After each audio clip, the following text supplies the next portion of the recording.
Hi guys, thanks for tuning in for another video, and this time it's about action cameras, and I have finally taken the plunge after many years of thinking about it and bought myself a GoPro. These are the famous action cameras that you see everywhere and everyone talks about and are all over YouTube.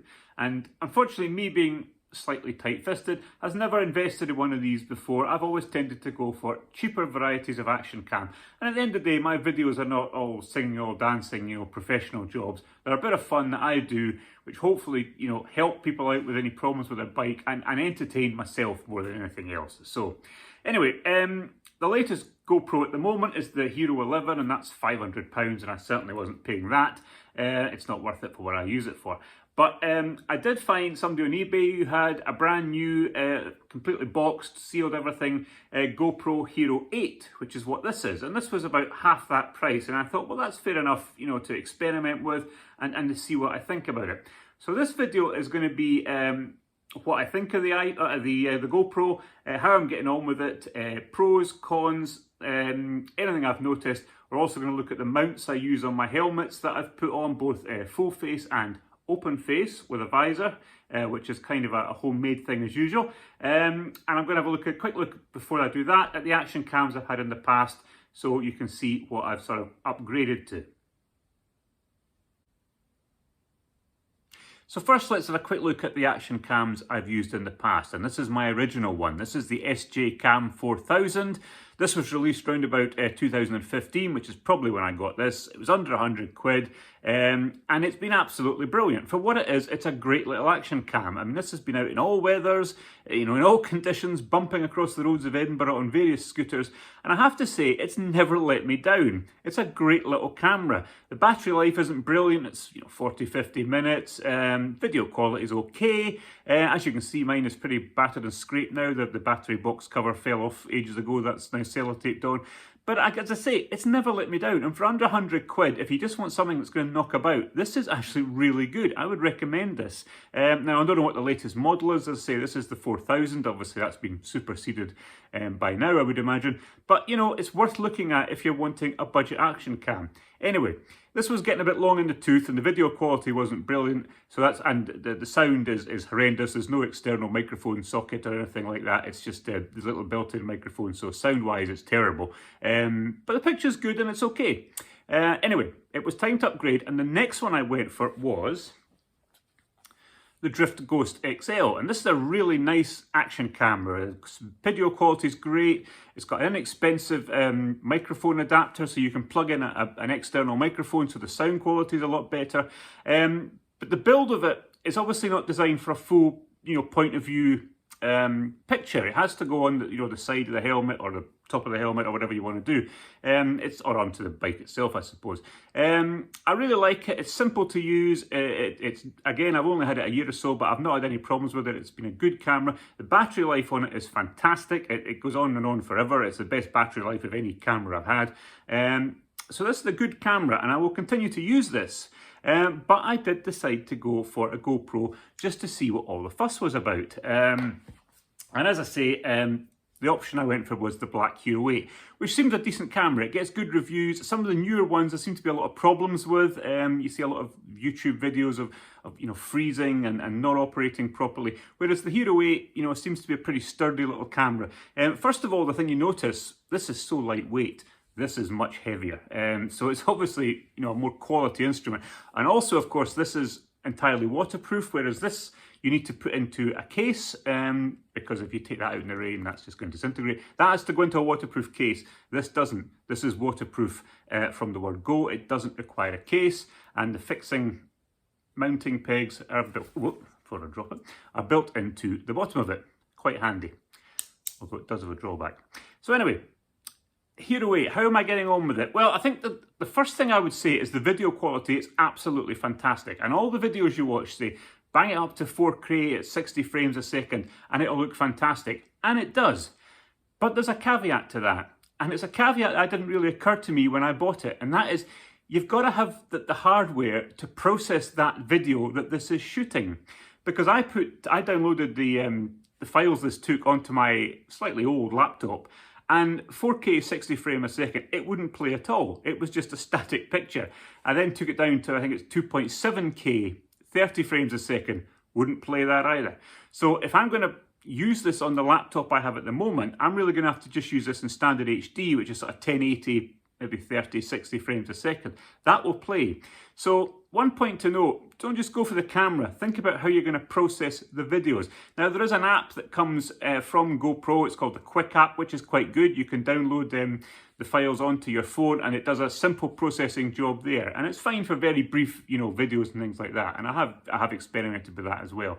But if you want to do longer videos and you're going to have to use a computer or a laptop, make sure it's powerful enough and it's modern enough to actually play and process the files that this produces. Because there's no point in having fancy video on this if you can't do anything with it.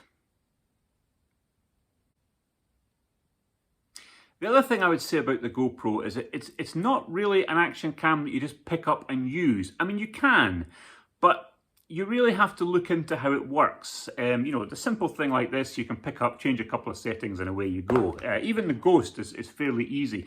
This requires a little bit more time because for one thing, it's really great for it has touchscreen controls on the back, really easy to use, much easier than going through all the button presses and things you had to do with this sort of thing. And even the drift is a button press thing unless you use the app. So the touchscreen is fantastic, works really, really well. But there's a lot of settings, and you need to look at those settings, and you need to just research a bit what is going to work best for you. It's not simply a point and click, really. To get the best results, you're going to have to look into it a little bit. And there's some great videos on YouTube, and I wouldn't intend to copy them at all. I know nothing about cameras, but there's some really, really good beginners videos out there, and I would urge you to look at those if you decide to get one, just so you're getting the best setup for it, for what use you want to make of it, whether it's point of view, motorcycle or cycling or skiing, or you're filming interviews or scenic shots or cinema or whatever you're doing, because there's an awful lot of settings on this. This is a great, it's got a wide range of things you can do with it, but it's handy to learn what they are because you will get the best results that way. So that's another point. It's not a pick up and shoot particularly, it's something you need to do a little bit of research in to get the best results you want.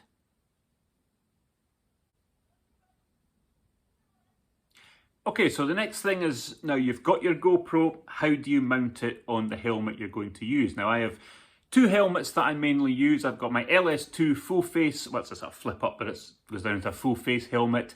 And I've got a Caberg open face helmet with a visor. Now, the full face is fairly easy. You'll see this is the mount where the Drift Ghost XL goes.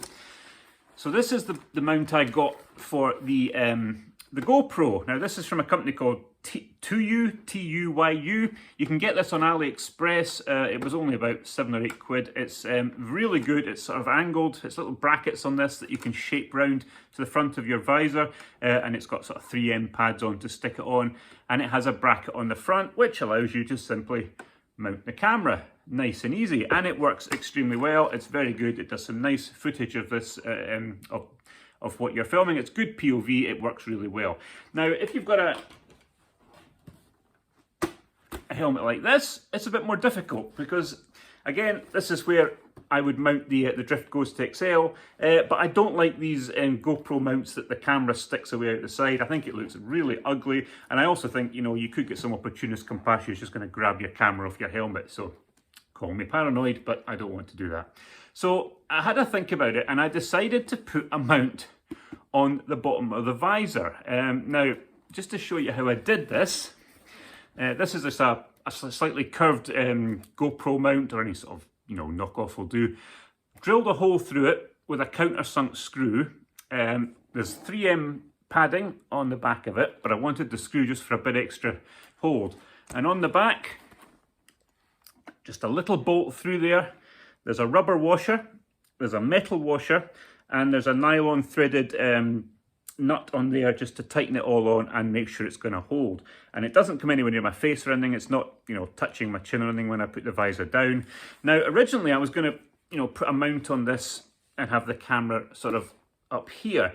But, even out there, you're in danger of it getting in the way, and also you're going to be distracted by actually watching the video. So I decided against that. So what I actually have done is fitted it underneath, and I'll show you how that looks in just a second.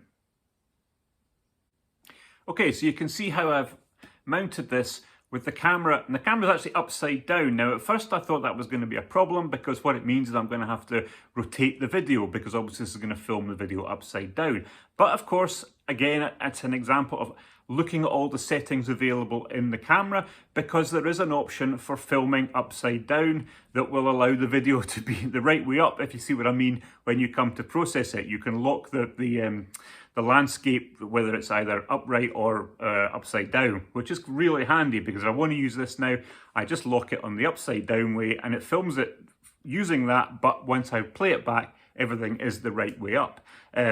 Really handy. So this is how I designed the open face helmet, and this now hangs down out of my field of vision, so I can't see this camera at all. I'm not tempted to look at the screen or anything like that. It does a really good point of view shot. So if I want to use my my open face helmet on warmer days and things, maybe you don't want a full face helmet on, this is the option I came up with for this. So this is a bit of a homemade, jerry-built effort, but I think actually works quite well, and may just give somebody out there who wants to do a similar sort of thing an idea. So that's the mounts that I'm using at the moment when I'm beginning to work with the GoPro. So the final thing I want to mention is sound, because sound tends to be the Achilles heel of all these action cameras. They're not really designed for good sound quality. Now, the GoPro has a microphone here, and it also has a little microphone input on the side there.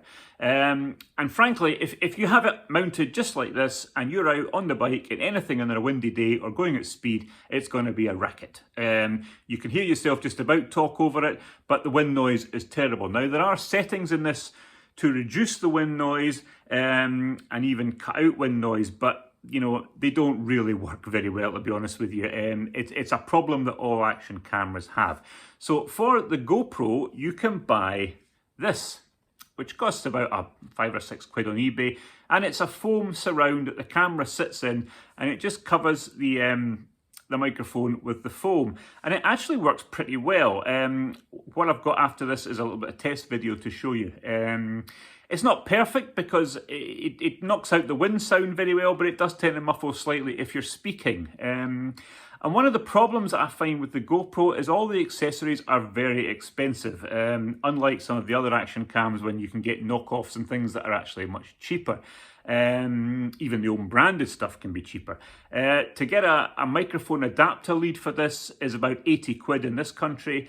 I can probably get one from AliExpress if I wait a few weeks for about half that price from China directly. And that plugs into a socket in here, and then it allows you to have a plug-in, you know, a standard microphone plugged in. It's a lead with a box that you then plug a microphone into it. That'll work fine for the full face helmet. It won't be any good for the open face helmet, because the wire isn't long enough really to take the box somewhere where I could mount it. Whereas obviously on the full face helmet you can mount it. You could just mount it onto here somewhere. You can't do that with an open face helmet. So it would be good for that, but it's not ideal. So microphones are a problem. And again, all the accessories for the GoPro are expensive. It's another thing to take into account if you want to buy things. Now, at some point, I'll probably buy the microphone adapter. But at the moment, you know, this does an okay job. It does cut out the wind noise really well, but it does muffle a little bit of speech. But I'm going to show you that shortly anyway. So that's it. It's just a few initial thoughts on the GoPro. I've only had this a few days. It is a nice bit of kit. The video quality is fantastic, but make sure you've got the hardware, whether it's a laptop or a desktop or whatever, to actually process it, because that can be a problem, particularly if you want to make longer videos. The GoPro app you can put on your phone is quite good if you want to make short videos of only up to maybe 30 seconds, a minute, whatever. Longer stuff, you're going to need some serious hardware for this if you want to use the highest video settings. Whether that's worth doing if you're uploading to YouTube, I don't know, because YouTube will obviously compress the video you're uploading anyway. So if I'm going to use, 1080, 30 with this, that maybe be just as good anyway. I don't know. I'm not a camera expert. If people want to comment or leave some suggestions, I'm more than happy to look at them. And as I say, there's a ton of good videos out there on YouTube for people who go into the settings in this in depth and how to get the best results from it. I would urge anyone buying one of these to watch those because it will certainly help you. It's helped me. Anyway, I'm going to show you a bit of video footage now. It's just a few seconds of me riding the bike along a local road. I have the foamy mount thing on, so you can hear the wind noise has been reduced and you can hear what my voice sounds like and get an idea of the footage it can shoot. Anyway, thanks as always for watching, guys. I hope it's been of some interest. As I say, if anyone's got any hints, tips, tricks for the GoPro, please let me know. And at some point I will buy a new laptop, and that will allow me to, you know, process 4K video and things that my poor old laptop at the moment is struggling to do. Anyway, as I say, thanks as always for watching. Ride safe out there, and back with more scooter videos soon, hopefully. Thanks as always. Cheers, guys. So testing 1, 2, 3, 4, 5. Testing the GoPro on the open face helmet with my DIY mount and the foam surround to try and cut down the wind noise a bit. It's quite a breezy day today. See how this works out.